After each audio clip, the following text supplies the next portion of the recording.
ભુજ ખાતે મહાશિવરાત્રિના પાવન પર્વ નિમિત્તે ભવ્ય શોભાયાત્રાનું આયોજન કરવામાં આવ્યું હતું। છેલ્લા 12 વર્ષથી સનાતન હિન્દુ સમાજ દ્વારા શિવરાત્રિના દિવસે શોભાયાત્રાનું આયોજન કરાઈ રહ્યું છે। આ વર્ષે પણ ભુજમાં ભક્તિભાવ અને ઉત્સાહ સાથે ભવ્ય શોભાયાત્રા નીકળી હતી। શોભાયાત્રામાં ભગવાન મહાદેવના જીવન ચરિત્ર પર આધારિત વિવિધ ઝાંખીઓ રજૂ કરવામાં આવી હતી। અલગ અલગ આકર્ષક ફ્લોટ્સમાં શિવ મહિમાનું ભવ્ય પ્રદર્શન કરવામાં આવ્યું હતું। મહાશિવરાત્રિની સૌને મારી હૃદયપૂર્વકની શુભકામના શુભેચ્છા પાઠવું છું।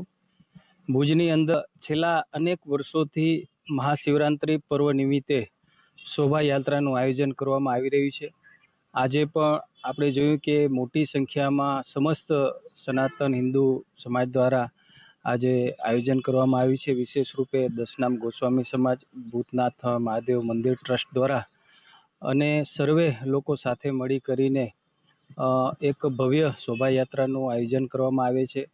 દરેક લોકો જોડાય છે। વર્ષોની આ પરંપરા રહી છે।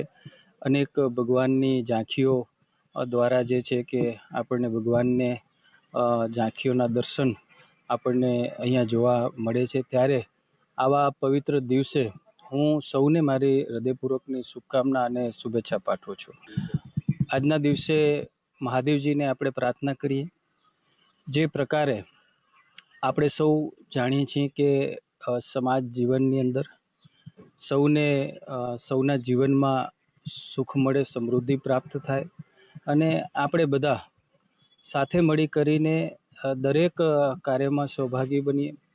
કચ્છની અંદર પણ આપણે જોયું છે કે એકતા સાથે સાથે સર્વે સમાજ સાથે મળી કરીને અલગ અલગ તહેવારોની આજે આપણે ઉજવણી કરતા હોઈએ છીએ।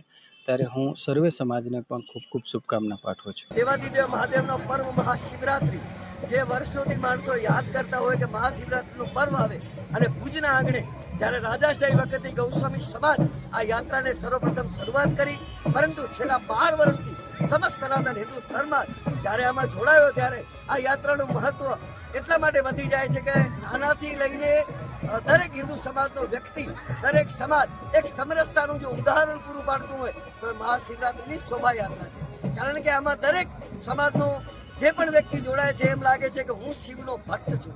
અને જ્યારે અલગ અલગ ફ્લોટ્સ છે, અલગ અલગ ઝાંખી છે અને આ ફ્લોટ્સ છે ઝાંખીના કારણે ભુજ એક ભગવામય બને છે, ભુજ એક શિવમય બને છે। અને વાત કરું તો હર વખતે શોભાયાત્રા સમિતિ દ્વારા કંઈક ને કંઈક નવું આયોજન થતું હોય છે।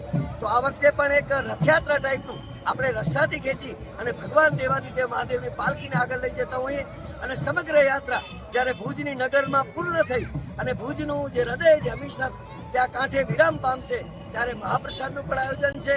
તો આપણા માધ્યમ દ્વારા એક જ વસ્તુ કહીશ કે દરેક હિન્દુ આ યાત્રામાં જોડાઈ અને પોતે સનાતની છે એનું આપણે ગૌરવ લઈએ, કારણ કે સનાતનનું ગૌરવ એ આપણા હિન્દુ ધર્મનું ગૌરવ છે। હર હર મહાદેવ, ઘર ઘર મહાદેવ।